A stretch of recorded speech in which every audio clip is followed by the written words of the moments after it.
ဒီမမေရကွယ်တူတူအိတ်ကြတော့စပူမဲ့လူမဲ့မဲ့ဒီကောင်ကြော်ထုမွေခဲ့တာဝါသနာပါကြီးပါဗျာဟာသမင်းသားလေးစင်တော်ထင်ပေါ်လာပြိုတို့လက်သက်ဆွဲကဒီသူမြောက်စားတောက်ပွားခဲ့လို့ဝမ်းသာတကယ်ပဲကြိုးစားလာတာပါပြောပါရဲ့မှန်မဲ့တဲ့ဦးဝဲလေးတွေတဲ့ဆွဲတော့ကြော်ထူးဝမ်းမြောက်တဗျာသူကြီးအယူကြီးပေါ်တော့တော့ကောင်းကြီးမိမရဲ့ကြောင်းနဲ့ပြီးတကောင်းကြီးစွပြဲသူကြီးအယူကြီးပေါ်တော့တော့ကောင်းကြီးမိမရဲ့ကြောင်းနဲ့ပြီးတကောင်းကြီးစွပြဲမိမနဲ့ယောက်ျားကွဲကွဲပြက်ပြက်သူလို့ရင်ကိုခမ်းမှာပဲအားချင်းပြန်ဆိုင်အနိုင်မလို့စူပေါ်ဖက်ကြစူးကျို့ဖက်ပေါ်စူးကြလဲစူးကျိုးတာပဲဒဲဦးတဲ့ဘဲဦးကြဘဲဦးဟတ်တကွဲဒီစကားကရှိနေတာပဲသူကဒဲဦးကိုကဘဲဦးသူကြီးအယူကြီးပေါ်တော့တော့ကောင်းကြီးမိမရဲ့ကြောင်းနဲ့ပြီးတကောင်းကြီးစွပြဲသူကြီးအယူကြီးပေါ်တော့တော့ကောင်းကြီးမိမရဲ့ကြောင်းနဲ့ပြီးတကောင်းကြီးစွပြဲ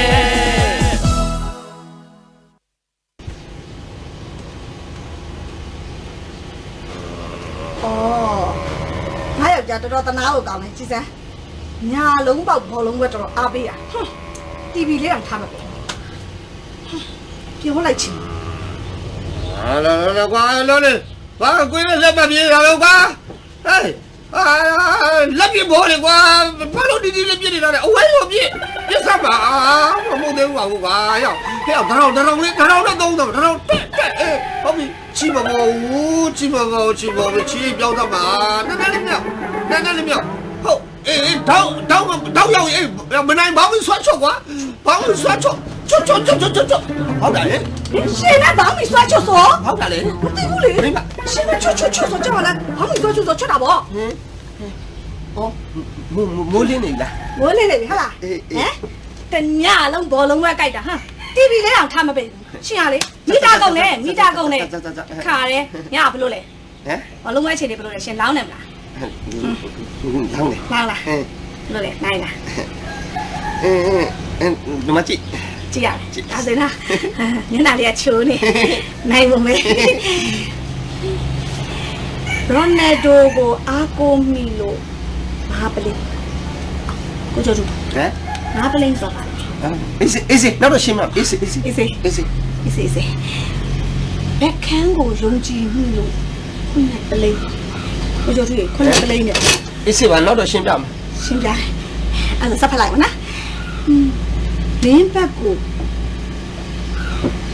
လင်းဘက်ပါရင်ပွဲပြက်တယ်ဆိုလို့တပုံကိုချိုထူးရတပုံအေးနောက်တော့ရှင်းပြမယ်ဆက်ဖက်ဘုန်းနဲ့ဒီဟိုပါရင်ပြီးပြီဆိုလို့တပုံခွဲယောက်ျားတပုံခွဲတက်လာပြီအေးပါနောက်တော့ရှင်းပြမယ်လေစုပေါင်း3ပုံနဲ့9ပလိယောက်ျား3ပုံနဲ့9ပလိဟိုဟာလေ3သိန်းနဲ့9000လို့ပြောတာ3သိန်းနဲ့9000ဟုတ်ကျွန်တော်ကြောက်မှာဟာယောက်ျားမျက်နှာလေးချောကောင်းနေတာအဲ့ဒါချိုးနေတာယောက်ျားမျက်နှာတော့ပြတော့ဟိုနောက်ဖေးမှလေယောက်ျားစားအစင်းနဲ့နေတာပဲတာရတယ်တေဘူးတပေါ်ယောက်ျားစောင်းဟိုစောပါယောက်ျားစောင်းသွားလိုက်တော့နော်တော်လည်းမတိုက်နိုင်ဘူးဒီပေါ်ယောက်ျားဒီဘာမှစားတယ်ပဲမထင်တော့စောပါယောက်ျားပါလေဟိုသွားလိုက်စီးတယ်ဟိုလေဟိုသွားလိုက်တန်လေးတွေကိုသွားလိုက်စီးလေးပါထည့်တာအစင်းနဲ့ယောက်ျားသွားစားလိုက်ပါဦးဒီလိုငါကနာယောက်ျားမျက်နှာလေးချိုးနေတာထင်တယ်ခါမလုံးစမေးဘူးလောက်တာတော့အဲ့ဒါလေးဖြစ်ကုန်တာတခါမှမလုပ်ဘူးဘာလုပ်ပေးလဲဆောင်းပါယောက်ျားလည်းတော့ပါဆောင်းတော်လည်းမတိုင်ဘူးဆောင်းဘာလို့လဲယောက်ျားလည်းသုံးသိန်း9တောင်ရမယ်ကိစ္စယောက်ျားလည်းအဲ့ဒါကိုရမှာမဟုတ်ကိုကပေးရမှာအကျွေးစိမ်းဘာကြထုံးတောင်းတိုင်း9တောင်းဆိုတာကိုကပေးရမှာဟုတ်လားပြန်ပြောစမ်းပါပေးရမယ်ပတ်စံလို့ပေးရမှာရှုံးနိုင်ကြရှုံးတယ်ပေးရမှာဟင်ရှင်ကဒါကိုဘာနဲ့ပေးပါလဲကပြောစမ်းပါအိုးမဟုတ်လေတူကမပေးနိုင်လို့ TV လာသိမ်းမယ်တဲ့ TV ကိုသိမ်းမယ် TV ရောတဲ့အောင် TV ရှင်းဟာလားကျမပတ်စံလည်းကျမဝယ်ထားရလေဟုတ်ပါတယ်ဒီတစ်ခါတည်းမှမိမရောဒီကောင်လေးအားကိုးလိုက်တာမှားသွားလို့ပါရှင်ကသူတို့အားကိုးဆိုကျမကတော့အားမကိုးဘူးပေါ့ဟုတ်မင်းလည်းအားကိုးပါတယ်ဒါပေမဲ့ဒီညဒီကောင်လေးအားကိုးတာပဲလေဒီတော့ဝင်အောင်မသွင်းတော်ညံ့တဲ့ကောင်လေးသူတို့ တော့ကန်တာလေရှင်းဘာဆိုင်လဲဘာဆိုင်လဲ တူမင်းမနဲ့စောကြီးဖော်ကြောင်းမပြောပါနဲ့ အော်ဘောအကြောင်းမပြောလို့ရှင်းဘာအကြောင်းပြောလဲရှင်းညာဘာလို့ဘောခွဲလောင်းလဲ ကိုမှမရှိတာ ရှင်းတာမရှိဘူး မဟုတ်လေကိုမှမကန်တတ်တာဘောမကန်တတ်တော့သူတို့အားကိုကြီးကန်တာလောင်းတာပေါ့ ခါရသူများကန်တာပဲရှင်းအားရရလောင်းရလို့ရှင်းခုဘာဆန်နေပေးမလဲပြောဘာဆန်နေပေးမလဲပြော ဟိမအောင်ကိုတန်းဆိုဟိမအောင်ကကိုတန်းဆို အရစရာရှိလားပြောမြန်ပြောစမ်းပါရစရာရှိလား ရှူတင်ထမင်းလာစားမယ်တဲ့ အဲ့တော့စားတယ်ပြောတာလေဟမ်ရစရာမဟုတ်တာ ရှားစားမရှိဘူး ကိုကျော် ဟမ် ကိုလေးရှင်းဟိုအိုးလိုက်ဖွဲလာရှင်းအဲ့ကြော်ညာလိမ့်ပါလေအဲ့ရှင်းလေဟိုစင်ရံလေးတောင်းနေပါအဲ့လေးနဲ့ပေးလိုက်ပြီ ဦးတိုက်ခွဲပြကြော်ညာရိုက်ဖို့ဆရာငွေ အေး အဲ့ဘလူကြီးကခွဲဟုတ်တော့ ခွဲအဲ့ခေါ်က ရှင်းဘလို့လောက်ပါလဲရှင်း ဦးတိုက်ခွဲပြလေးလည်းပြီးတော့မှဆန်ဆက်နေမှရှောက်တော့ဦးတိုက်ခွဲပြလိုက်တောင်းနေတာအဲ့ဒါငါ့ကိုနာမည်ရအောင်တဲ့ဟိုမင်းပြဆိုပြီးဖရီးရိုက်ပေးပါတဲ့အဲ့ဒါဖရီးရိုက် ဒီလိုလွင်နေပေါင်းပြီးဖရီးရရအဲ့ရှင်းပေးပါစနာပေးမလဲ ဘယ်လိုလုပ်ရမလဲမင်းကဘယ်လိုလုပ်လဲ ဘလို့လောက်ရမှာလဲ ဟိုလေဒါတို့တင်များတယ်မရှိလူရှိလူတိုင်ပင်ပဲပေါ့နော် ပြောပါဘလို့လောက်ရမလဲ မင်းမိတ်အိမ်မှာရှိတယ်မလား ရှိတယ် အေးဒိုင်ကိုခဏအပ်လိုက်လေ ဘလို့ရမှာမလို့လဲ တို့တဘုံလောက်တော့ရမှာပေါ့ ဟာဆိုတော့မစိုး ဟေး နော်ဟာဆိုတော့မစိုးတပုံး တက်တာလားဟုတ် ဟဲ့ဟမ်ဒီဆိုရှင်းရကြောက်မယ်အဲ့ဒါတပုံးနဲ့ရှင်းစေတော့ရှင်းပါမလို့လေကြောက်မယ်ရှင်းရှင်းလောက်ထားတယ်ရှင်းလောက်ထားတယ် အမေမရှိတာလေးနည်းနည်းလုပ်လိုက်ပါလို့တဘုံလောက် ဒီတော့ဘယ်လိုဖြစ်နေကြတာလဲဘယ်လိုဖြစ်နေကြလဲစောစောစီစီလူကြမကောက်တရားမကောက်အမေလေဒီပါညလေဘောလုံးပဲလောင်းနေလေပေါင်းပေါင်းနဲ့ခုနပလိုင်းအောင်ရှုံးနေဟာတောင်းပေါင်းနဲ့ခုနပလိုင်းရှုံးနေရှုံးဟာ အဲ့ဒါတရားရသိပါလားလောအောင်လေလောအောင်လေ ရှားလေနေကူအဲ့ဒါဘာလဲဆက်မှာလဲဘယ်ပတ်ဆက်နဲ့ဆက်မှာလဲပြောလေဘယ်ခါလဲပါလဲဘယ်ခါလဲပါလဲ အမေတခုဒီလိုလုပ်ပေးပါလား ဘယ်လိုလုပ်ပေးရမှာလဲ အယူဒိုင်ဥပိုက်ဆိုတာရှိတယ်တာကိတာသူ့စီအမေခဏသွားပါလားမေ အဲ့ဥပိုက်စီကိုငါသွားရင်အစိမ့်ပြင်းနိုင်လား ပြည်နေပါလေမေ ပြင်းနိုင်ငါသွားလိုက်မယ်လေမင်းကတော့ငါသွားအောင်လားမသွားအောင်လားပြောလေ ရှင်းပြခိုင်းတာဒိုင်ဥပိုက်ရှင်းပြလိုက်ပါလို့ပြောတာ ထားစားခါလေ သိပါလား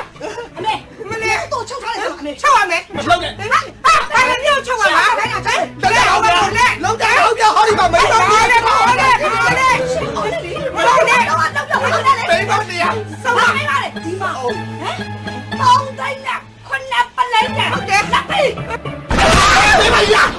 ဟာ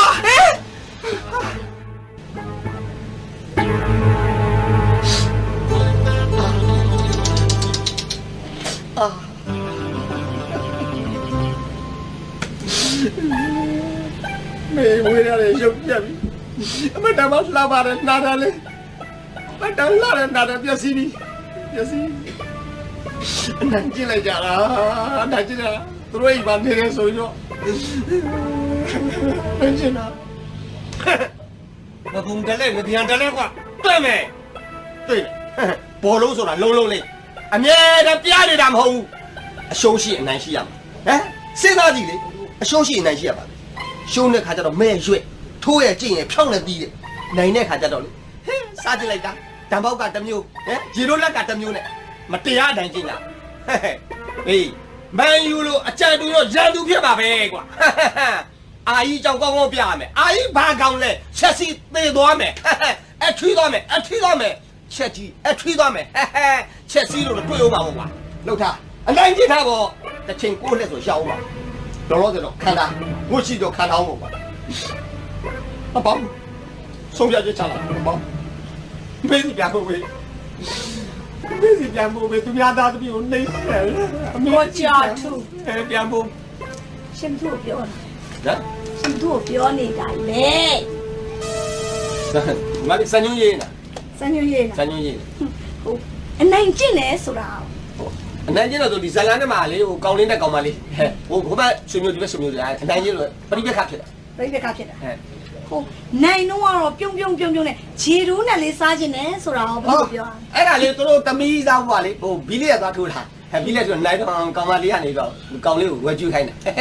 ဟုတ်မပေါင်းနိုင်ဘူးဆိုတာကို အဲ့ဒါဘောဒါဇလန်ရဲ့သဘောရလေဟိုကောင်းလေးကဆင်းရတယ်လေဆင်းတော့ကောင်းမလေးကတာချီမခံနိုင်ဘူးလေမပေါက်နိုင်ဘူးလေ ဘောလုံးဝလေးရှောင်းတာလည်းပါသေးရဲ့လေ အော်အေးအဲ့ဒါပြောတာပေါ့ကိုယ့်အကြောင်းနဲ့ခံစားချက်တူကွာတာကောင်းလေးကဘောလုံးဝါသနာပါတယ်ဒီဘက်ကလူငယ်တွေကဘောလုံးအရန်ဝါသနာပါတယ် ဒီမှာကိုကြောက်သူရှင်ဇလန်းရဲ့ကောင်းရေး ဟိုစောင်းပြောဒီစောင်းပြောနဲ့ရဲမနေနဲ့ဟဟာဟုတ်ပြီ ကိုကျော်တို့ကျွန်တော်တို့ဥပိုက်လွှတ်လိုက်လို့ကျွန်တော်ယူရလိုက်တော့အဲ့လိုယူရလိုက်တော့နော် ဟဲ့ဘာယူမလဲဘာယူမလဲ ဟိုကလေ TV လေ ဘာတိပြီလဲဒီလိုဘာယူရမှာ ဟောင်းနေလို့အလိုက်ပဲအစ်စ်လဲမမင်းနိုင် ဒီမှာဥပိုက်လွှတ်လိုက်တယ်ဆိုတာရှင်ဘောလုံးပဲမလား ဟမ်ဗျာရှုံးနဲ့ပြောလိုက်ပေါ့ဟာမင်းတို့ဘယ်သူမှရှင်းနေလိုက်ခိုင်းလို့မျိုး ကိုချာချူဒီတော့ကြာပြောထားပြီမလားဟမ်ဘောလုံးပဲမလားမအခုချက်အိမ်ရပြီစေအကောက်ကောက်ပြီးရှစ်ဘလို့တော့မလဲဟမ်ရှစ်ပြောလိုက်ဘာမရဘူး ဟဲ့ဘယ်လိုဖြစ်နေကြတာလဲနေတော့နေမြန်လေအမြဲစူရပူညာနဲ့ဘာဖြစ်လဲ ဘလို့ဖြစ်ရမယ်ဒီကဘောလုံးမတောင်းပြန်ပြီလေတစ်ခါလဲ3သိန်း9တောင်းပေးပြီဒီမှာပါသွားပြီ TV ပါလာပြီ ပါသွားပြီ ဒီဒုက္ခပါပဲကြော်တူရဲ့ငါမြဝတီကတွေ့နေတရားလေးတော့ငါမနာတော့ဘူးလားဟင် မပူပါနဲ့မင်းကျွန်တော်ဟောမင်းကပဲ ဟာဒီမှာဟာလေးပါလေအခုစဉ်းစားပါစဉ်းစားပါ ဒီလေတော့ TV ပါဒီလေဘာလာစားလဲဝယ်ခဲ့တော့မဟုတ်ပါ ငါရှင်သူနောက်ပြောမယ်ငါစစ်ပါနေငါအမေဟမ်ထောင်းစားတိုင်း အမေလေသမီးရေမပူနဲ့ဟဲ့ဟာရတဲ့ဖို့ဟမ် ဒီကတော့နေရာလေးတော့ထူးနေပါလိမ့်မယ် မပြောင်းနိုင်ဘူးဟမ်ရှော့ချလုံးသွားတယ်လေဒီနှစ်ခါကိုချလုံးတော့ယူထားတာအပြစ်ပေးလေဒီနှစ်ခါကိုပဲအပြစ်ပေးမယ်ဟမ်ဒီမှာ TV တလုံးတော့ထားလိုက်ပြီလာ တရားရပေးပါ လာလာဘာဖြစ်လဲ စိတ်ညစ်လိုက်တာဟာအခုချိန်ကြီးများတယ်ရောက်မလာသေးအော်ကိုမမခဏ မင်းတို့ဘာစိတ်တူနေပြောသမှာ မင်းကအခုချိန်မထားသေးဘူးလား မင်းသားဟုတ်တယ်ကြာကျုပ်လည်းဖုံးဆက်ထားတာတကွန်ကွန်ရှိနေဘယ်ရောက်လို့ရောက်မှလည်းမသိဘူးအဲ့ဒါစိတ်ညစ်ဖို့ကောင်ကျုပ်ဒီမှာမန်နေဂျာလောက်တောင်မလုပ်ချင်တော့စိတ်ညစ်လာကြာ စိတ်တွေလည်းညစ်ပါတယ်နော်လှုပ်စားလည်းမလွယ်ပါဘူး ဟောပြောရင်ဆိုမှဒရိုက်တာကြီးလောက်မယ်ဒရိုက်တာကြီး ကဲခဏလေးကွာအင်းတော့တက်နေတာနဲ့စားတော့တာများလားကဲရိုက်မယ်လေဘာစောင့်နေမန်နေဂျာဘာမှမင်းသားရောက်လား နေဦးဒရိုက်တာကြီးမင်းသားခုချိန်နေမြောက်တယ်စိတ်ညစ်တယ်ဘယ်လိုလုပ်မလဲ အဖုံးဆက်လေအာ ကျွန်တော်ဖုံးဆက်တာလားတကွန်ကွန်ရှိဘယ်ကိုရောက်လို့ရောက်မှမသိကျွန်တော်ဦးနောက်6လာပြီ အော်ကိုမင်းကလေမင်းကပြောသွားတယ်သူပြက်ကင်သွားရဆက်ရှိရဲ့တဲ့ ဟမ် ပြက်ကင် ပြက်ကလေးသွားရိုက်မယ်ဟာတီလိုက်ပါတော့ကွာဒီလောက်အလုပ်တွေရှုပ်နေတာနေမအားညမှာရိုက်နေတာတော့ပြက်ကလေးရအောင်သွားရိုက်သေးတယ် ဟုတ်တယ်ကြာ တော်တော်ဆင်းရဲတယ်တူတယ်ကွာဒုက္ခပါပဲအဲ့ဒါဆိုဘယ်လိုလုပ်မင်းသားမရှိဘယ်လိုလုပ်ရိုက်မလဲယူလားဘယ်လိုလုပ်လဲ ဒရိုက်တာကြီးဒီလိုလုပ်ဗျာဟိုဒရိုက်တာကြီးကဟိုရုပ်ကလည်းချောတယ်ဗျဟိုပြီးတော့မင်းသားမလာဘီးမဆိုင်ဘူးဗျာဟိုဒရိုက်တာကြီးကိုယ်တိုင်မင်းသားဝင်လုပ်လိုက်တာနော် ဟမ် ဟုတ်တယ်လေ ဟုတ်တယ်လေကိုရဲ့ဟိုမင်းသားနေရာမှာကိုဝင်ရလိုက်တော့ကိုကချောတာပဲမင်းသားနေရာမှာကိုဝင်ရလိုက်တော့အဲ့ဆန်ကိုရတာပေါ့ ဟုတ်ပါတယ်လှုပ်လိုက်စမ်းပါဒရိုက်တာကြီးကရုပ်ကလှတာပုံကလှတာဟာယူ အဲ့လှတာရုပ်က ဟာလှတာ တော် ဗော တော်လေးကိုစားတော်တော်စားတာ ချောဟာချိုး ဒရိုက်တာကြီးဒရိုက်တာကြီးကလည်းအားမငယ်သမ်းပါနဲ့ဗျာဒီလောက်ဇက်အိမ်ကြီးတော့လှုပ်လာပြီးတော့မှဒီမင်းသားနေရာလောက်ကတရုတ်မဆောင်တော့ဘူးလားလှုပ်လိုက်စမ်းကြောအားပေးပါလေဗျာခင်ဗျကျင်းနေဖြစ်ပါ ကိုချောတယ်ဆက်လိုက်ပါ ဟာချိုးကဆက်ပွဲလေစုံနေပြီဟုတ်တယ်လား ဟုတ်တယ်ဒီကောင်းလေးကောဆက်ပွဲအကုန်လှုပ်ထားရဒီမှာလောက်မယ်လို့အောင်းချမယ်လို့ဆမ်းမယ်နော် ဆောက်ကမင်းသားမလိုက်ငါကိုယ်တိုင်မင်းသားလုပ်မယ်ကွာငါရက်ဝဲရက်ချဟုတ်တယ်မလား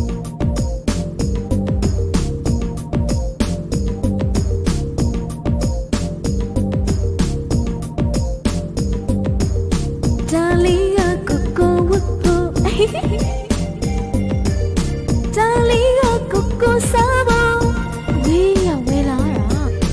Dalia coco puibo Dalia coco dai phong အိုးကိုတိုက်တယ်လို့သွားကိုလည်းပတ်ဆက်ရိုးရမပြတ်တိုက်တဲ့အိုးတိုက်ဖွဲဗျာဟုတ်ပြီအဲ့လိုလေကင်မရာမင်းဒီလိုဇုံးနေတာဟုတ်ပြီဟုတ်ပြီလက်ဒီညာလေးဦးတယ် ဒီမှာဖတ်လို့မပြီးသေးဘူးလားဟမ်တိတ်ရတာရှိနေတယ်ပေါ့ မဟုတ်လေဟွာလေ မမီ ဘာမှန်ပြီလေညီတိုင်းညီကိစ္စပြီးမှတော်တော့ ဟုတ်လေအလုံးလုံးတာလေမိမ ဘာလုံးလုံးတာလဲ ဒီနောက်ကမှဆုံးမဲ့သမီးလေ နောက်ကောက်ဆုံးရင်သေးတယ် သမီးလေးခေါင်းဆောင်မင်းတင်ရမယ်သလားဒီကောင်မလေးတန်လန်းရှိတယ်တင်ရလိုက်တခါတည်းတက်သွားမှာ တက်လန်းရှိတယ်တင်လိုက်လိုက်ဦး တင်ရလိုက်တက်သွားမှာ ဒီမှာရှင်ရတဲ့တိတ်လို့ကောင်းတယ်ပေါ့ဟာလား တိုက်လို့ကောင်းတယ် လာအိမ်ကြမှာလေရှင်သွားတယ်ကျွတ်ထွက်အောင်တိုက်ပေးမယ်လာခဲ့ ဟေးဟိုဆက်ဖွဲ့ကင်မရာမင်းနေရိုက်ကွင်းကိုလေဒီနေ့အစားပြီးရန်ကန်တော့မရှိဗရိတ်လောက်တယ် ရှင်ဖားတော့အကောက်ပါနဲ့လာခဲ့ အနေထားဆေးုံရောက် ပြ မေးမိလားရှင်မလို့လာခဲ့ခါရဲရှင်မင်းသားဗမာသွားပင်နေလို့ရှင်ကဝင်သေးဆောင်ရတယ်နော် ဘောမင်းပါဟိုအခြေအခါဆိုတာရှိတယ်လေသူ့ဆောင်နေအလုပ်ကမလုပ်ပြီးတော့ ဘာချေခါရဲခါရဲဘာဖြစ်လဲပြော အားကြောင့်မင်းသားကိုစားမင်းသားကိုလှုပ်ချင်လို့တော့မဟုတ်ပါဘူးသူ့ကိုစားဝင်ရလိုက်တာပါ ရှင်ဟိုကောင်မကိုဖတ်ချင်တယ်လို့မလားတခါရဲဖက်နေလိုက်တာနဲ့ကျမတခါမှအဲ့လိုမဖက်ဘူးပါဘူးတခါရ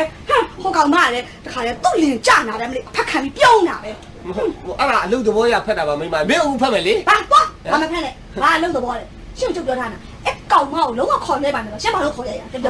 ခက်တာပဲမင်းမရဲ့မင်းဘာမှမသိသေးပါဘူးနော်အလုပ်လုပ်ရတာခက်ခဲတယ်ရှိတယ်ဒီမှာအခုနာမည်ကြီးနေမင်းသမီးတွေခေါ်သုံးမယ်ဆိုရင်သူတို့ပေးတဲ့ရက်နော်ကိုကစောင့်ပြီးရိုက်ရမှာပြီးတော့ငွေကြေးကြတော့အများကြီးပေးရတာဟိုဒီကောင်မလေးကြတော့ကိုကဘာမှပေးကြမလို့ကိုမပေးရတဲ့ပြင် तू ကတော့ကိုပြန်ပေးသေးတယ်ဟိုပေးဟမ် ဘာပေးတော့လဲ ပတ်စံပေးတယ်ပတ်စံပေးကျိုးမင်းသမီး ဘာလဲကျိုး ကျိုးမင်းသမီးဆိုတာ तू ပတ်စံထည့်ပြီးရိုက်တယ်မင်းသမီးအဲ့ဒါကျိုးမင်းသမီးလို့ပြော ရှင်ဘာကျိုးရလားကျိုးလာပြောမယ်နဲ့ရှင်မင်းသမီးတို့ပတ်စံမပေးချင်ဘူးကျမနဲ့လာထည့်ရိုက်ပါ ဟာမင်းရလို့ကွာမဖြစ်နိုင်တာတော်တော်ပြောတယ်မင်းပါလေအလူပညာလို့လွယ်တယ်မအောက်မင်းနေလို့လား ဘာလို့မဖြစ်နိုင်ရမှာလဲဒီမိုတေးချာကြည့်ပါဦးကျမလည်းတရုပ်ဆောင်တတ်ပါနဲ့ကြည့်ပါဦးကိုမိမကိုလည်းကြည့်ဒီမှာကြည့်အေးဟုတ်တာပဲငါတိန်နဲ့နေလို့မခံစားမိကြအခုမှငါမင်းမပြန်ခံစားကြည့်တယ်ဟာငါမင်းကအလက်ကြီးရှိသေးတာပဲဟာကြည်ရငါမင်း ဖြစ်တယ်လား ဟာအသားကြီးရလဲဖွေးနေတာပဲဟာကိုလုံးဘောပါလလာတယ်မျက်နှာကြီးလည်းချစ်စရာလေးစိတ်ဖြစ်တယ်အေးတခုပဲရှိတယ်မင်းမမင်းမကိုပြောကြတယ်လို့လေအချက်ကလေးကမဆိုးတော့လေးပုတ်နေတာလေးတခုလို့ရှိ ဘာလို့လဲကြာဟိုချစ်စရာလေးဖြစ်သွားမှာပါ အေးချစ်စားကြည့်တာပဲအေးဒါပဲတခုတော့ရှိတယ်မင်းမရဲ့ဟိုအရက်လေးရှိသွားပိုလှသွားမှာလေအဲ့တော့ဟိုကျမကြီးလေးချင်းကလုပ်တဲ့အနေနဲ့မနဲ့မိုးလေးနာလေရေဘာဝင်းဆို မိမပြော ရေဘာဝင်းခိုးလိုက် ခေါ်လေ အေး အဲ့ဒါတကယ်ရှင် အရှိသွားမှာပေါ့ အဲ့ဆိုမလဲရမနဲ့ငါဆောက်ပြီးလုံး ဟုတ်ပြီအေးဟုတ်ပြီဒါမှမကြမ်းသေးတယ်မင်းမဟိုကိုလုံးကပေါ်လှရုံနဲ့ဟိုမျက်နှာလေးလှရုံနဲ့မင်းတိတ်မဖြစ်သေးဘူးကျန်တာ item တွေလူသေးတယ် ဒါနဲ့လောလောလေးပါတင်လို့တက်တာ item ကိုလေ ဟုတ်လို့ ဟာ item ဆိုတော့မလွယ်ဘူးနော် လောပါလေတရုပ်ဆောင်တတ်ပါလေဟုတ်လားလောပါလေ တကယ်ရလို့လား တကယ်ရတယ် အဲ့ဆိုရင်ပထမဆုံးတိုင်ငါမိမကိုစမ်းကြည့်မယ်နော်ဟိုသူများကောင်ခေါ်တော့ပတ်စံပေးနေရမှာဟုတ်တယ်ကိုမိမနဲ့ကိုသူဘာမှမလုပ်တော့ဒရိုက်တာယောက်ျားမိမမင်းသမီးပြီးရအေးဟုတ်ပြီဟိုအဲ့ဒီစနေပြီးလေ့ကျင့်နေမယ်နော် ဘာစားလေးကြည့်ရဗျ ဒီရဲ့ယောက်ျားကအပြင်ကနေမူးပြီးပြန်လာတယ်အရက်မူးပြီးပြန်လာနော်ပြန်လာတဲ့အချိန်မှာအမဒေါသလည်းဖြစ်တယ်ဒါပေမဲ့ပြောဖို့တော့ကွာကြောက်လဲကြောက်ရတယ် ကြောက်ရတယ် ယောက်ျားကိုကြောက်ရ မဟုတ်လေမဟုတ်ဘူးလေအဲ့ဒါမှားနေဇလတ်မှားနေလေရှင်းကြောက်မကြောက်ဘူးရှင်းကြောက်ကြောက်ရတယ်လေ မဟုတ်လေဒီဟာတော့ဟုတ်တယ်လေကိုအိမ်မှာကိုကြောက်ရတာမှန်တယ်ဇလန်းသဘောရအပြင်မှာကြောက်ရတာမျိုးလည်းရှိတယ်လေကိုင်းရတဲ့ ဒါတော့ဇလတ်နော် ဒီဇလန်းသဘောရပါမိမအဲ့တော့ကြောက်ပြီးတော့လေဇလန်းကောင်မနှိပ်ပေးစမ်းအမခေါ်မှာခေါ်တယ်မှာခြေထောက်လေးနှိပ်ပေးရနော်အေး မူးလာတာကိုနှိပ်ပေးရအောင် နှိပ်ပေးရမယ်ကိုရဲနောက်ကိုတောက်ချင်လို့ရှိရင်လေ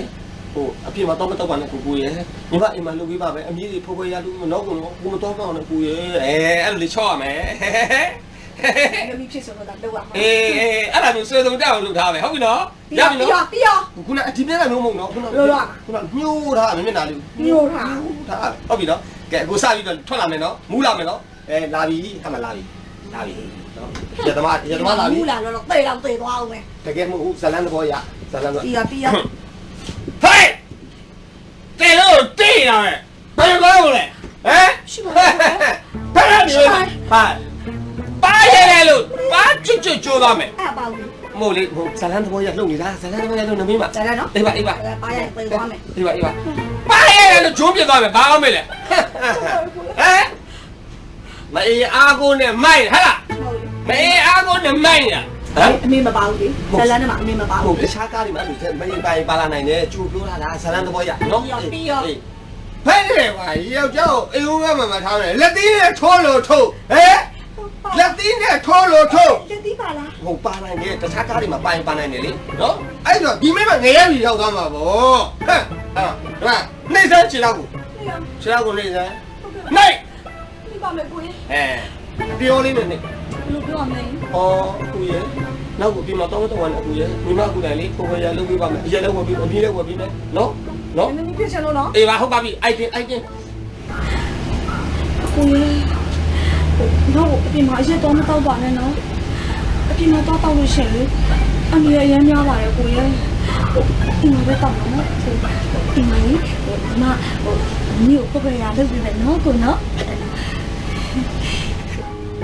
ငိမ့်ညာတို့ရှယ်တို့စင်မတို့မြင်လက်စေခြင်းလေကွာ ဘာလို့မြင်ရမှာဘာလို့မြင်ရမှာလဲပြောလေ မဟုတ်လေ တရုပ်ဆောင်များနော် အေးငါမိမတရုပ်ဆောင်တော့ဒီလိုလေလာကြည့်စေခြင်းလေလို့ဘယ်တော့တော်တယ်ဆိုတဲ့အကြောင်း ဒီနေ့မင်းဖြစ်ချင်လို့လုပ်ပေးနေတာနော်ရှင်းအောင်ကြောက်လို့လုပ်ပေးနေတာမဟုတ် အေးပါဟုတ်ပါပြီမိမလေ့ကျင်နေတာကဲဟုတ်ပြီဒီလောက်သူကဲโอเคသွားပြီဟုတ်ပြီကဲနောက်ဆုံးအဲ့ဒီတခုတကယ်လို့နေမှာရိုက်ပြီဖိုက်ကြီးနေမှာရိုက်ပြီဆိုအကျန်းရအောင်ဒေါသဖြစ်တဲ့ခန်းအောင်ရိုက် ပိုင်နေတော့ဖြစ်တယ်ခါရှင်းပေါ်လုံးမရှင်းလို့လေကျွန်မလက်ပေးရတော့လေတော့တော့ပဲ ဟာအဲ့ဒါကားတဲ့ထဲလိုက်လို့မရဘူးလေ ဟိုဆိုင်မှာအဲ့အရန်ပေးနေတာရှင်းဆိုင်မှမရဘူး မနောက်တင်ပါပဲအဲ့ဒါလေ့ကျင်တော့ ရအောင်ရှင်းမရရင်ကျမရမယ်5 4 3 2 1 action ဟမ်ဒီမှာဘာလုံးဝရှင်းရှင်းလာလေ အဲ့ဒါမပေါ့ ပါတယ်လေဟမ်အိမ်ကပစ္စည်းတွေဖြုံးတဲ့ယောက်ျားရှင်းတယ်ဘောတာပြင် ဟာမဟုတ်လေမင်းမပါနေပြီနော်အဲ့ဒါတွေမပေါ့လေအဲ့ဒီချင်း ပါတယ်အမေရဲ့အမေ ဟဲ့သမီးထုံးနိုင်နိုင်မလားဟဲ့ ဟုတ်တယ်အမေ ချုပ်မရမှာသမီး မချုံတယ်အဲ့ဒီမချုံတယ်ကျွန်တော်ကိုကျွန်တော်ချုပ်ထားပါ အေးအဲ့ဒါပြီးရောငါသဘောစုနေလို့ဟဲ့ အဲ့မင်း ရှင်းရရှင်းရှုပ်တယ်ဟာလား ချုပ်ပါလေ ချုပ်တယ်အေးဒီမှာနော်တယောက်ဆောင်နဲ့ဖြတ်လာပြီမှတ်ပြီလား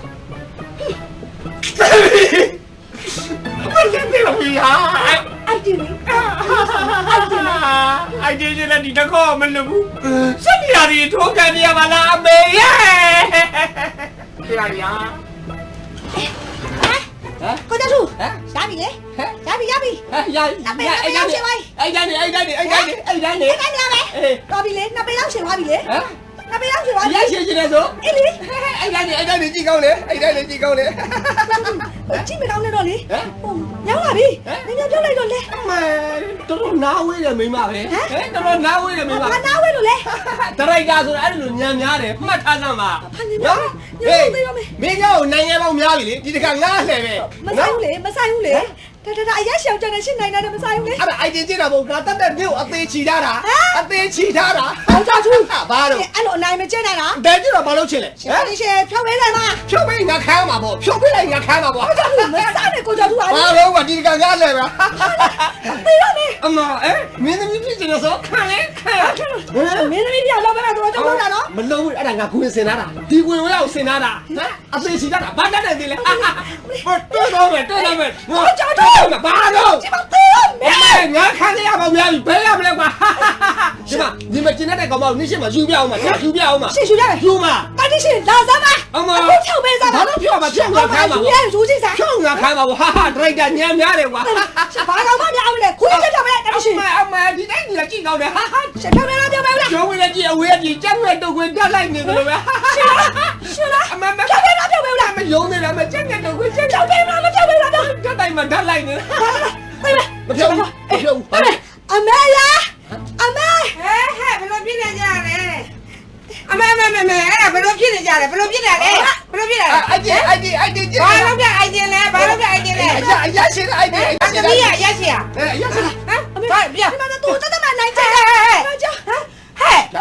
နင်ငါသမီးကိုဘယ်လိုလိမ့်ဆက်နေတာလဲနင်စိုက်တော့ငါသမီးရဲ့ရက်ကဒီလောက်ဝဲလေဒီလောက်ဝဲလေနင်ဘာလိမ့်ဆက်နေတာလဲငါသမီးကိုဘာလို့ရက်စီရမှာလဲငါသမီးနဲ့စိုက်ပြငါသမီးရဲ့ရက်ကဒီလောက်ပဲအဲ့တော့ငါသမီးကိုနှိမ့်ဆက်တဲ့အတွက်နင်ကိုရောက်ခမရဲ့ဒီမှာဖြောက်လက်သီးတစ်လုံးချေးရဟမ် yo yo yo yo yo yo yo yo yo yo yo yo yo yo yo yo ရှင်ပါကြည့်ရမဆိုးလိုက်ပြုံလိုက်ချစ်ရတာပဲလိုက်ဦးလိုက်စပင်ကိုဆွဲပြီးတော့နင်းပြီးဆော်လို့လိုက်ပါကိုရဲ့ချစ်စိုးဒီခံကပေါင်းမယ်ထောင်းရင်သလိုထောင်းွယ်တခုခံကမပြောပါလှုပ်ချင်သလိုလှုပ်ပါ yo yo yo yo yo yo yo yo yo yo yo yo yo yo အဝေးစီငယ်တဲ့ကိုကျုံးပြစ်ခါချအောင်ချင်းနဲ့ဆိုတော့ရတဲ့ဟဲ့သူကျင်နေရင်တခြားကိစ္စမလုပ်ဘူးလောကမှာသူ့တယောက်ပါပဲဒီခံကပေါင်းမယ်ထောင်းရင်သလိုထောင်းွယ်တခုခံကမပြောပါလှုပ်ချင်သလိုလှုပ်ပါမတော်ကြီးပြေတမိုးအောင်တယောက်ထဲပါသူ့တယောက်သာအယူမှုဖြစ်တဲ့ဆိုချစ်ခဲတာဆွဲမဲယုံလိုက်ပါကိုချစ်ရစလီမယာချောရ ကျုံမင်းမတားဖို့ကြတဲ့ကျုံမင်းမငါကတိခံလေမင်းကဆိုးလေအချစ်ဆိုတဲ့ဟောအားရတယ်မင်းရင်ထဲမှာရှိသေးရဲ့လားပက်ပက်ဆက်ဆက်ချစ်နေသူကိုရဲရဲဆက်ဆက်မလုပ်တင်ပါဘူးတကယ်ချစ်လို့ပေါင်းနေတာလားနှိမ့်ဆက်ချင်လို့ပေါင်းနေတယ်လားဖိနေဘူးတွေများလာရင်တွန်းကန်လည်းများလာမှတော့ကြောက်တယ်လို့တော့မထင်နဲ့မိမရေချစ်လို့ဟဲချစ်လို့ဟာ